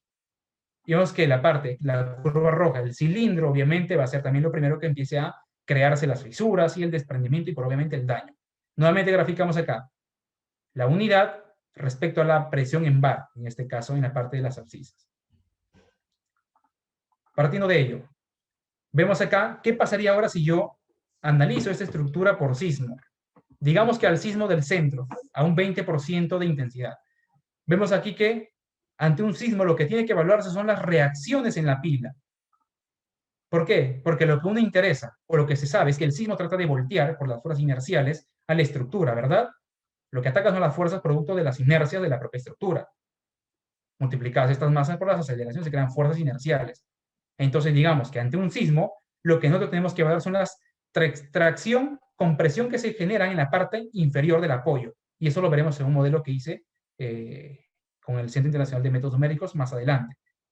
Vemos, por ejemplo, que se evalúa esta estructura ante el terremoto del centro simplemente al 20%. Y así tú lo puedes ir analizando al 20, al 40 o a lo que corresponda. Vemos entonces aquí que el daño de esta estructura prácticamente al 20%, prácticamente digamos que a partir de los 5 o 6 segundos, ya se queda en un estado de 0,9. ¿Qué? El primer anillo, por ejemplo. 0,9 de 1. Vemos que está bastante cerca al fallo global, podría ser, dependiendo de, acá no estoy viendo la cúpula, pero podría tratarse de un fallo quizás que cause el colapso de la estructura o simplemente el desprendimiento de uno de los lados por la parte del sismo. Vemos entonces aquí que al 100% del terremoto del centro, prácticamente, por poner un ejemplo, en 1.7 segundos, ha sido capaz de soportar prácticamente nada. Entonces yo tendría que recalcular mi estructura para poder evaluar ante qué magnitud yo quiero que, por ejemplo, dure. O digamos, que la política te diga, esta es una planta, una central nuclear, en la cual las personas necesitan tener, ante un terremoto, digamos, están trabajando en las cúpulas por la parte externa y ocurre un terremoto y digamos que las personas necesitan 60 segundos, 50 segundos para poder evacuar, aceptando que estas cúpulas se dañan. Bien sabemos que jamás deberían dañarse ante un sismo, mucho menos colapsar, parte de la filosofía del diseño sismo resistente. Pero en un hipotético caso, que ante un sismo extremo tenga que dañarse por algún punto, por poner un ejemplo, yo podría con este modelo de daño ponerme a mí, o proponerme yo un estado. Digamos que yo quiero que soporte 50 segundos, porque con 50 segundos las personas que están por afuera pueden a menos evacuar de un área de, digamos, 10 metros a la redonda, por poner un ejemplo, de la cúpula. Por tanto, yo tendría que hacer modelos de daño mediante una iteración de secciones de acero para poder tratar de que mi modelo de daño llegue a la unidad pasado estos 50 segundos. Es decir, que esto siga así y por acá recién incrementa. ¿Me dejo entender? Entonces, eso es lo que uno puede lograr con los modelos de daño continuo. Para hacer un modelo más, mucho más seguro, ¿no? Esto sobre todo en estructuras críticas. Vemos acá una presa en 3D. Esta presa, obviamente, tú no la puedes modelar con un sólido bidimensional, como vimos nosotros en el ejemplo anterior, ¿no? Para plane strain, que es de formación plana, que es de un tipo así, en la cual las cargas están contenidas en este lado, yo puedo cortar y analizar, pues, una presa de un corte de un tanto así. Hago la malla de elementos finitos del elemento que yo quiera mallar mi estructura, haré un remallado en las áreas o en los vértices que me interesan para ver la respuesta más en esos puntos, porque en este caso un corte es homogéneo en un lado y en el otro. Aquí no, este es abovedado. Al ser abovedado ya prácticamente sí o sí tengo que hacer un modelo 3D. Por tanto, emallado 3D. Vean entonces que ya esta solución desde el punto de vista de coste computacional se hace bastante largo. Vemos acá entonces que yo tengo 1102 elementos parabólicos, 6.962 nudos, 277 elementos en la bóveda, y solamente en la bóveda 1.710 nudos. Entonces vean que prácticamente resolver, así sea, o nos pongamos a resolver 10 nudos para 10 o 100 nudos, digamos, para poner un ejemplo, para 10 o 15 elementos, o 20 o 30, ya sería prácticamente llegar a un estado del colapso pues interno de nosotros, porque prácticamente resolver un equilibrio nodal con las ecuaciones bastante largas se vería prácticamente ya necesario el uso del computador. Pero es práctico y es necesario entender de dónde salen estas ecuaciones que hemos visto anteriormente. Por ejemplo, que se cumple el principio de trabajos virtuales, que se enseña con ejemplos pues, de 4 nodos, de 8 nodos, para entender el concepto. Luego ya se replica para más nodos, que vendría a ser lo mismo, simplemente hacer pues una réplica, pero con más cantidad de ecuaciones que resolver. Y entendiendo entonces el concepto, uno ya puede hacer uso o entender más el programa o su respuesta. Vemos acá a las presiones que están contenidas por el agua. Vemos acá las tensiones principales, la deformada global, en la parte de la ménsula, obviamente se va en la parte roja, es la que se deforma. Y vemos acá la evaluación del fluido con densidades desde 2,0,5 hasta 3,08. Bueno, en este caso estamos viendo simplemente la parte de las densidades, las respuestas. Vemos igual acá la evolución del daño con la densidad del fluido, de igual manera con las densidades. Y ahora vamos a ver, después de esta bóveda, la catedral, por ejemplo, de Barcelona. Se ha hecho una extracción de un modelo, bueno, del modelo total, una extracción, porque estas bóvedas se cumplen igual en los otros lados. Por tanto, hemos podido hacer el uso de la similitud. Vemos aquí que se ha cortado y se ha evaluado como un sólido bidimensional esta parte de la derecha, a carga gravitatoria. Es una estructura de más de 150 años, por tanto, requiere pues evaluarlo, cómo es que esta responde aún a cargas gravitatorias. Si es que no es un peligro ante las personas que estén aquí, colocar las propiedades que toca, no en el modelo inicial, que no se conocen tampoco, sino mediante pruebas como esclerómetros para obtener, en este caso, o diamantinas más exacto, la respuesta a compresión, para poder representar mucho más real el modelo.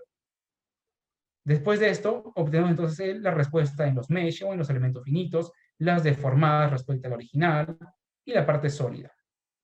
Para finalmente ver cómo es que esta colapsaría ante el incremento de la carga gravitadora. Vemos entonces acá un pequeño video en el cual vamos a ver cómo el fallo ocurre prácticamente en las pilas. Vemos entonces que el modelo de daño nos permite a nosotros también hacer una simulación de cómo es que esta colapsaría. Vemos entonces que por las pilas está el daño. Vemos que si uno sigue incrementando carga, el daño ocurriría por este punto. Entonces ya nos permite a nosotros tener una idea de qué puntos habría que reforzar para poder proteger más a esta estructura y alargar sobre todo su vida, ya que es un patrimonio.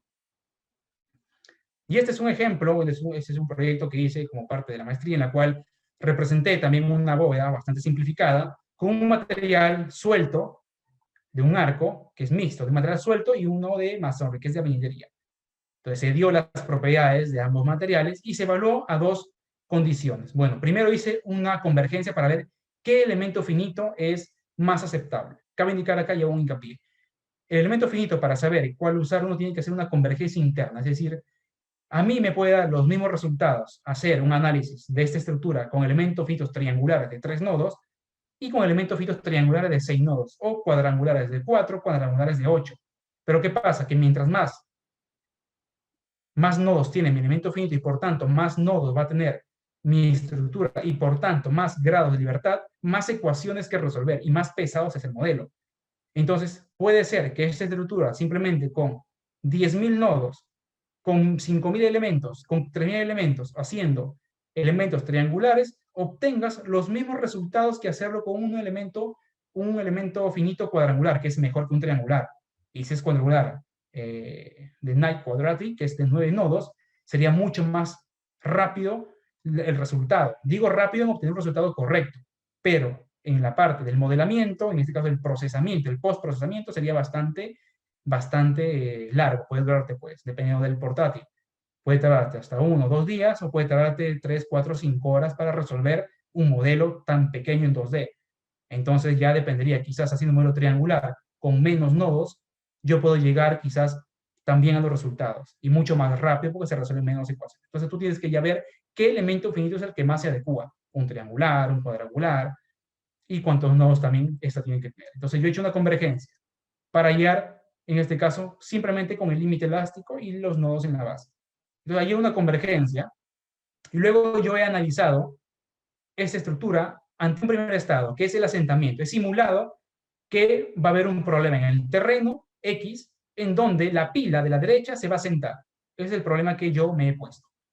Bueno, que me lo pusieron en mi trabajo de la maestría. Entonces yo simulo que la pila se va a sentar por X motivos del suelo, en la cual se me indica hacer un cálculo manual, bueno, que ya se hizo anteriormente, y luego verificarlo con modelos de daño, de forma computacional, con modelos numéricos que parten del concepto de métodos numéricos, ¿verdad?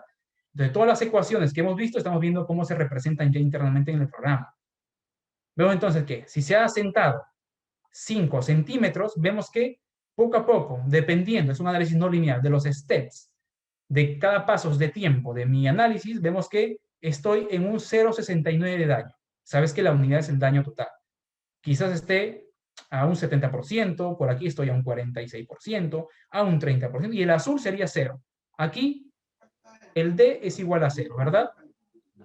Entonces, si yo sigo asentando, sigo pasando los steps, ahora ya no está, digamos, por acá era 2 centímetros.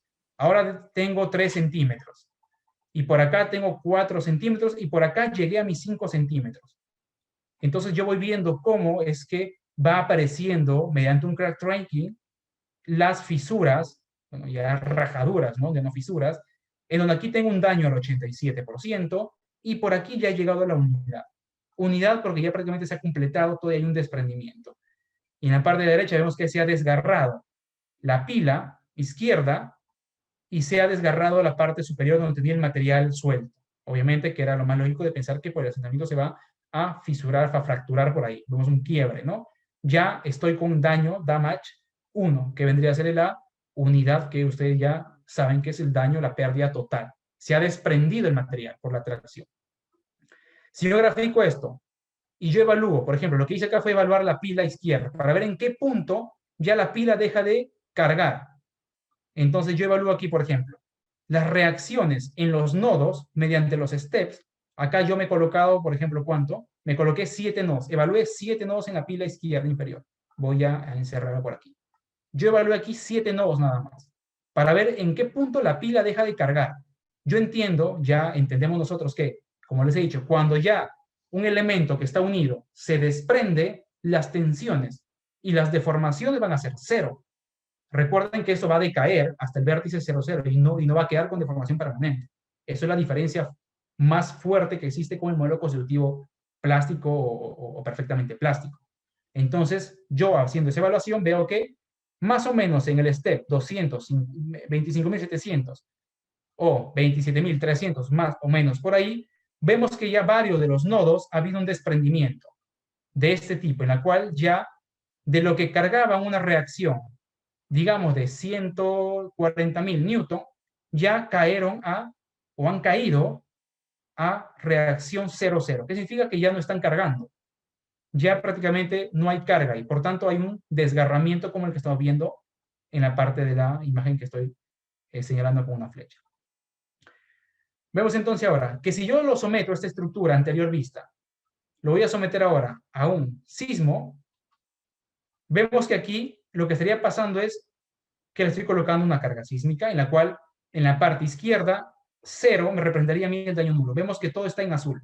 Por tanto, aún el modelo está respondiendo elásticamente. Y vemos que ya, si yo sigo cargando, vemos que más rápido ha ocurrido aquí el daño. Vemos que ya está en la unidad, en la cual, ante una carga lateral, ha habido un desgarramiento en la pila derecha de este tipo y una fractura en la parte que estoy encerrando. Vemos que el daño ya rápidamente es 1, ¿no? Vemos acá que también 1. Vamos a ver en qué step de tiempo. Puede haberse dado a los 10 segundos, como a los 20, como al minuto, como a los 5 segundos. Entonces esto me permite a mí ver en qué punto se daña mi estructura, ya sea con asentamientos, ya sea con cargas estáticas laterales o con cargas cíclicas como la introducción de un espectro, ¿no? Un registro acelerométrico también.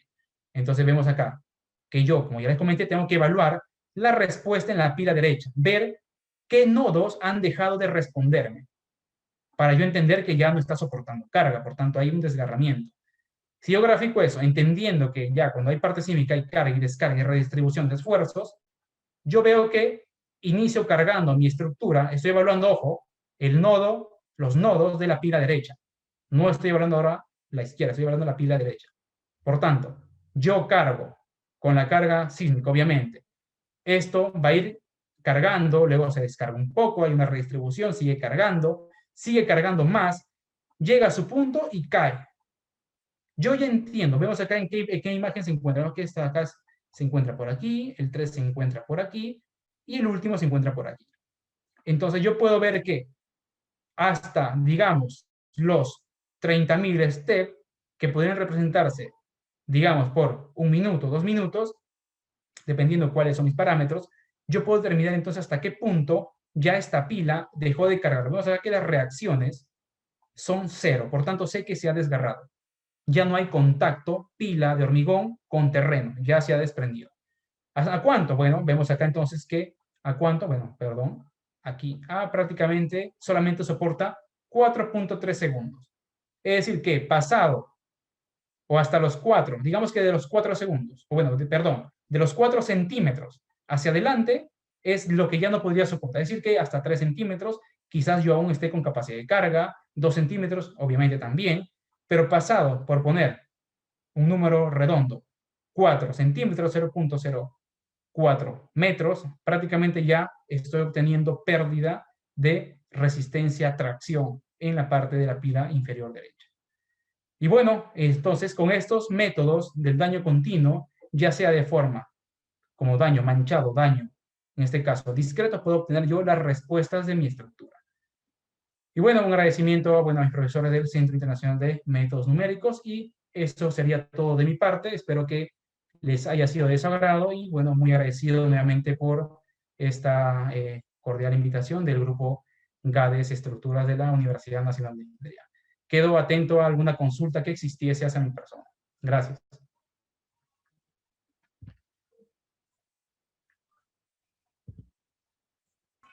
Bueno, se le agradece al ponente por la conferencia de hoy. Ya culminando, agradecemos también a los asistentes y disculpe, ponente, hay preguntas, si la podría contestar. Sí, a ver, ahora yo las leo, ¿vale? Yo las leo. Muchas gracias. Y porque la estoy abriendo ahora, a ver, por acá César me indica, una pregunta, si discretizo demasiado un elemento o estructura, ¿estaría aumentando mi periodo? O por ende las deflexiones y informaciones, por lo tanto el daño aumentaría más que un otro. Claro, esta es una consulta bastante buena, porque claro, si tú haces un modelo, si tú tienes una estructura, digamos con elementos de corte, placas, muros estructurales, si tú lo modelas con elementos sólidos sin discretizarlo y luego haces lo mismo y tú discretizas, que es lo correcto, te das cuenta que tus derivas van a incrementarse un tanto. ¿Por qué? Porque tú estás incrementando los grados de libertad en tu estructura. Al incrementar los grados de libertad, se vuelve una estructura más flexible, un tanto más flexible. Por tanto, lo recomendable es que tú tampoco discretices mucho. Lo que se recomienda es que la discretización esté en función de tú en dónde quieres encontrar la respuesta. Como por ejemplo, yo les puse la parte de la presa. Si en la presa mi interés, digamos, te grafico aquí, si mi interés en una presa, o digamos que yo tenga una presa de este tipo, viéndole un corte, y estoy modelando el terreno, porque también hemos hecho modelos del terreno y colocando también los coeficientes de balasto, pero también se ha hecho de las dos formas, como modelando el terreno para ver las presiones en el terreno y también del método simplificado. ¿Qué pasa entonces? Que si yo discretizo, digamos con elementos triangulares, bueno, como salgan, más o menos así, ¿no?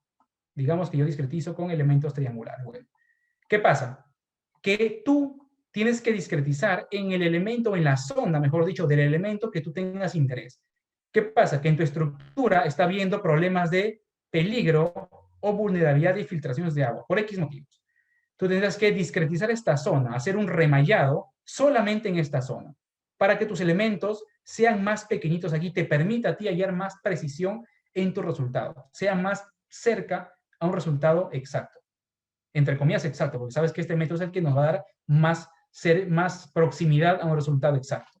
Entonces, eso es el criterio que tú tienes que tomar en cuenta. Ya te he dicho que si tú, mientras más discretizas, pero que no es lógico discretizar mucho, ya que tú lo que necesitas es discretizar en las zonas de tu interés. Sin la viga, tú vas a necesitar entender o saber que esta área de aquí es lo que tú vas a obtener flecha, porque hay una carga puntual muy fuerte. Quieres ver cómo es que progresan las fisuras por aquí, discretizarás más esta zona que esta zona. Entonces, en los programas de elementos finitos, aplicando los modelos de daño, lo que sería entonces particionar el elemento en tres zonas, digamos así. Y yo colocaré un mallado de este tipo, porque aquí a mí no me interesa, porque aquí yo sé que solamente voy a evaluar, digamos, reacciones aquí y un tanto por acá. Entonces un elemento cuadrangular a mí me daría, pues correcto. ¿De cuánto? Quizás de 30 por 30 centímetros, 50 por 50 centímetros, y acá ocurría lo mismo, ya que por aquí yo, incluso haciendo con las ecuaciones analíticas de teoría de vigas, yo también puedo añadir obtener mis reacciones, momentos en que estuviese empotrado. Pero ¿qué pasa? Que tú quieres añadir o tú quieres obtener mayores respuestas en la parte central. Entonces tú tendrías que hacer un remallado aquí, más pequeño, mucho más pequeño, que te permita a ti entonces obtener los resultados más precisos. ¿Cómo? ¿Cómo tú dirás? Pero ya, yo remallo y obtengo un resultado quizás con un mallado normal, común, me salía, por poner un ejemplo, 3 centímetros de flecha. Luego yo remallé a la mitad de las mallas que tenía en la parte media y me salieron 2,89. Ah, se ha optimizado. Vuelvo a remallar 2,85. Vuelvo a remallar 2,84. Vuelvo a remallar 2,842 o 2,839. Ves que ya tus resultados se van aproximando. Entonces, tú lo que tienes que hacer luego es hacer una gráfica de convergencia. Ahí el término de converge o no converge. Graficar entonces flecha delta respecto a cantidad de nodos. Y tú graficarás por acá una curva de este tipo así, ya sea en escala logarítmica o ya sea en escala natural. Así, te vas a dar cuenta entonces que mientras tú, por ejemplo, esta de acá es para, digamos, 10.000 nodos. Luego tú harás otra curva que te va a converger mucho más rápido, por aquí. Esta va a ser quizás 15.000 nodos, porque añadiste 5.000 nodos más al medio, solo al medio. Entonces te vas a dar cuenta con cuál tú converges. Y el resultado que converge va a ser tu resultado más próximo en realidad. Vas a ver que con 4, 3 o 5 iteraciones llegarás a un resultado bastante cercano. Si te salía 0,03, por poner un ejemplo, ya en tu convergencia hallarás 0,02999. Ya dalo por hecho que ahí ya convergiste. Y ese es el resultado que ya va a ser fijo. Malla que utilices, malla que te dará ese resultado. Entonces, eso es la respuesta, ¿no? Para César Sánchez, ¿no? Un criterio de digestización adecuada. Me pregunta Iván, ¿en qué software recomienda para este análisis de los daños por elementos finitos? ¿En cómo afectaría el cargado de las acciones que provocan los daños? ¿Cuáles serían las propiedades de los materiales dañados? Bueno, en este caso, los software que se ha utilizado en este caso son software propios como el Git. El Git en la OPC es un software de preproceso y postproceso, en la cual se ha usado el motor de cálculo que se llama Kratos. Kratos es un software de análisis por elementos finitos, de análisis no lineales, para evaluar, en este caso especializado en daños de estructura, ya que la forma de hacer sus gráficas son bastante exhaustas, no es hacer por área, sino ya nodo por nodo en cada elemento, de formas como alambres, ya sea en el plano, ya sea triangular, ya sea cuadrada, ya sea en 3D, cualquier elemento que sea. Y otro software que también se usa para colocar esto de acá es el Abacus y el Diana. Son programas que se usan, ¿no? Pero típicamente se usan el JIT con el Kratos o el RAM Series, que también son programas propios creados en el CIMNE, ¿no? De la universidad. Pero su similitud como software ya mucho más comerciales, te recomiendo a ti el Diana o el Abacus, ¿no? El Abacus sí te permite, en el Abacus hasta sonido puedes analizar, el ruido. O sea, imagínate la potencia de este software. ¿Y cuáles serían las propiedades de los materiales dañados? Bueno, eso de acá ya tendría que tú evaluarlo con el modelo que tú obtengas. O sea, tú vas a tener un daño en la estructura y podrás obtener también las propiedades que al final te han quedado. Porque ya que tú ingresas con unas propiedades, un modo de elasticidad, un Poisson, y luego estas propiedades se van a ir dañando, digamos, a una carga lateral, a un asentamiento. Y también te permite a ti obtener qué propiedades se han quedado al final, producto de este daño. Pero sobre todo, el interés no está siempre ligado a las propiedades finales, sino a cómo, partiendo de unas propiedades iniciales, es que por esas propiedades iniciales ocurren las fallas. Ya que si yo obtengo una elasticidad o un Poisson diferente al final, a mí no me interesará llegar al final, a mí me interesará que en qué punto empieza a fisurarse y hasta qué carga es capaz de aguantar, ¿no? Entonces el interés es más la propagación y en qué punto, cuál es su tensión límite, cuál es su carga límite y en qué daño se encuentra en la unidad, en 0,5, en 0,4. Y sobre todo de mi interés, yo quiero analizar una estructura que soporte 5 veces su peso, yo hago mi análisis de daño y determino que soporta 6 veces su peso. Pues bien, o quizás no, soporte 2 veces su peso. Entonces ya me permite a mí ir viendo qué carga yo quiero que soporte, qué tensión quiero que soporte, como por ejemplo en la cúpula que hemos visto, ¿no? A mí me interesa saber qué tiempo necesito para que las personas se evacúen. Entonces mi condicional va a ser el tiempo. Y en función del tiempo yo evalúo cómo responde una sección transversal, digamos, un espesor de muro de 50 centímetros a un espesor de muro de 80. Quizás con 50, con 30 me aguante 10 segundos, pero con 50 llegue quizás a los 50, un minuto. Pues bien, entonces en función de ese minuto, yo hago mi modelo de daño. ¿Que cumple? Perfectamente, puedo proceder. Me pregunta Luis Cartagena, ¿en el modelamiento numérico se considera el refuerzo? Sí, efectivamente. Tienes que tú considerar el refuerzo del acero. Es como hacer un análisis no lineal, considerando todas las propiedades del material, ya sea del hormigón o del acero, ¿no? Del material, del hormigón o del acero. No. Tienes que considerar todas las propiedades. Por ejemplo, en la cúpula se ha considerado también las varillas. Si has visto en las imágenes, también se han tomado en cuenta. No sé si la tengo por acá rápida. A ver, no sé si por acá la he colocado. Bueno, creo que no se ha visto. Pero por acá también se han colocado las varillas. Bueno, no coloqué esa imagen, pero también se han modelado las varillas de refuerzo en esta cúpula de aquí. Para tener una respuesta tomando en cuenta el aporte de resistencia del acero, obviamente. Daisy me pregunta, ¿el análisis no lineal de estructuras antiguas y nuevas, edificaciones y puentes es lo mismo? ¿Y qué metodología es la más recomendable? Bueno, no es lo mismo hacer un análisis de una estructura antigua y nuevas, ya que las diferencias son bastante obvias. Si tú tienes una estructura, por ejemplo, como las que se hizo en Barcelona, que son patrimonio, que tiene más de 100, 150, 200 años de antigüedad, tú tienes que obligatoriamente hacer pues, diamantinas o ensayos que te permitan a ti obtener las propiedades reales de la estructura. Porque claro, Daisy, si tú has construido esta estructura, obviamente tú no, pero alguien lo construyó hace 150 años, y uno llega y dice, vale, tengo la Catedral del Cusco, y la Catedral del Cusco, no sé, quizás llueva mucho, y estoy imaginando que va a haber una granizada, va a haber una lluvia, va a haber algo que me permita, o quizás pueda que colapse por gravedad, por poner un ejemplo. Entonces yo lo voy a analizar cuántas veces la Catedral del Cusco es capaz de soportar su propio peso. Bueno, quizás me dé 2, 3 veces. ¿Pero qué propiedades? Las propiedades del material actual, al tiempo que tú lo estás analizando. Por ejemplo, tengo un compañero que hizo un análisis de una catedral, creo que fue en Huancayo, en donde tuvo que hacer y sacar ensayos, diamantinas de las propiedades que estaban real. Y con esas propiedades, tú tienes que ingresar al Diana, al Abacus o al JIT o GIT para que tú obtengas mucho más, o obtengas los resultados más precisos, más cercanos a la realidad. En resumen, tú lo que tienes que ingresar al programa son las propiedades reales del momento que tú estás haciendo tu análisis. Por lo demás, ya el programa, entre sus métodos numéricos que ya hemos visto, va en función de las discretizaciones que tú hagas y tus zonas de interés, obtendrás el índice de daño o hasta cuánto sería capaz de soportar pues tu estructura.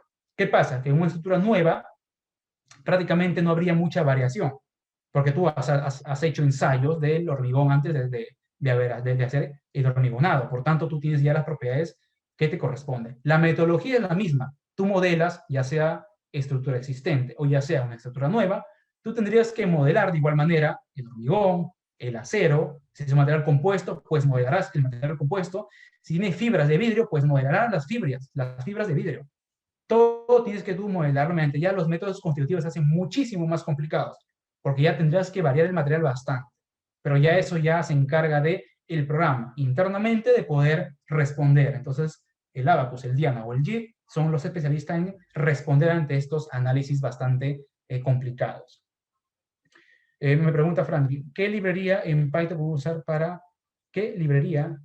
Bueno, NumPy, cualquier librería dedicada a la parte de ingeniería o de resolución, más que todo de elementos finitos, no, sino de la resolución de ecuaciones. Ya te digo yo, que tú puedes hacer este análisis, pero de forma, por ejemplo, corta. Nosotros lo hemos hecho, por ejemplo, en la universidad de forma corta, analizando estructuras, pues, con 4 rectángulos, con 8 rectángulos, donde más o menos de formas globales, lineales, un tanto no lineal, a mano. Pero claro, eso en realidad no lo ves. De por sí, un área pequeña ya tiene más de 50, 100 nodos. Por tanto, ya el querer hacerlo, quizás lo podrías programar para obtener resultados bastante aproximados, pero ya querer resolverlo o querer hacer todo este análisis escribiéndolo en Python, aplicarías muchas como NumPy, como otras librerías, o el Matplot para graficarlas, para que tú puedas ya representar todo este proceso. Pero ya tienes que hacer unas líneas de códigos que ya te digo, bastante grandes, ¿no? Para poder usar.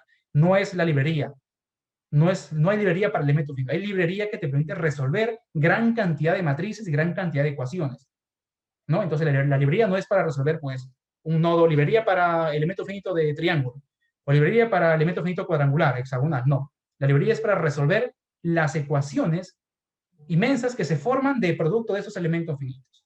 Entonces, eso es lo que tenemos que centrarnos si es que lo queremos programar, o al menos una parte, en Python, en C++, o en MATLAB, en otro programa. Me dice por acá por interno, Juan Diego me dice, se consideró las condiciones iniciales de Neumann y bueno, esto me refieres acá a las condiciones de Dirichlet. Claro, las condiciones de Dirichlet, claro que tiene que considerarse siempre. Si no estaríamos hablando, una de las propiedades, una de las, podría decir, principios de los elementos finitos y que se cumplan el principio de los trabajos virtuales, es que tú las condiciones de Dirichlet las tienes que tener. Si no, pues se vuelve un sólido en el espacio que va a ser inconvergente. Entonces siempre tiene que considerarse. Eso ya lo considera el programa en las condiciones de apoyo y todo. Me pregunta acá, ¿el CIMNE está trabajando en teoría de elementos finitos estocásticos? Sí, estoy tratando de aplicar en la geotecnia. Gracias por su respuesta.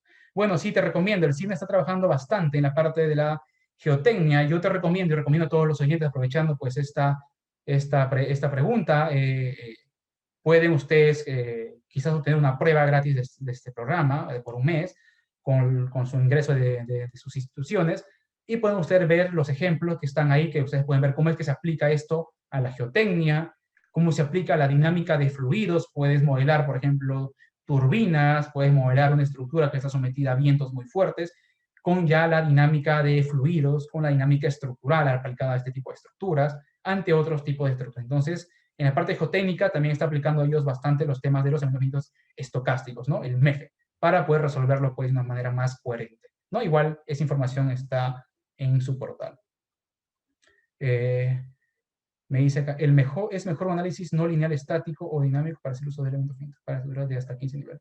Bueno, siempre es mejor un análisis dinámico no lineal, porque un análisis dinámico no lineal te va a dar a ti la respuesta, en este caso, en los pasos de tiempo que quieras. Si tú haces un análisis, digamos, pushover, que es un estático no lineal, es un estático, digamos, no lineal, no te va a dar la proximidad que vas a tener con un dinámico no lineal, ya que el dinámico no lineal te permite a ti obtener los resultados, como repito, en cada paso de tiempo, y te permite a ti, por ejemplo, obtener o poder tú ingresar los registros y obtener en cada step o en cada respuesta, en cada paso de tiempo, y tú poder llevar un control mucho mejor. Y es mucho más real. Yo personalmente, desde mi punto de vista, académicamente es válido, pero ya para la parte profesional no he visto y no recomendaría que tú presentes pues un pushover, porque vas a tener una estructura de 15 pisos y mira, ve, le he hecho un pushover para hallar las rótulas plásticas, porque no sería lo más próximo a una realidad. Eso académicamente, o como es rápido de hacerse, te permite a ti tener una proximidad o darte una idea de cómo es que va a responder tu estructura. Pero claro, esto ya a la vista real ya no va a ser lo más lógico. Ya tendrías que tú tener en cuenta, pues, ya las aceleraciones del terreno, un tanto más real, ya no solamente aplicar carga lateral y empujar hasta que se forma la rótula, sino ya aplicar, ya en este caso, ya aceleraciones reales. Y si no hay, pues las sintéticas, para que obtengas respuestas más próximas a la realidad.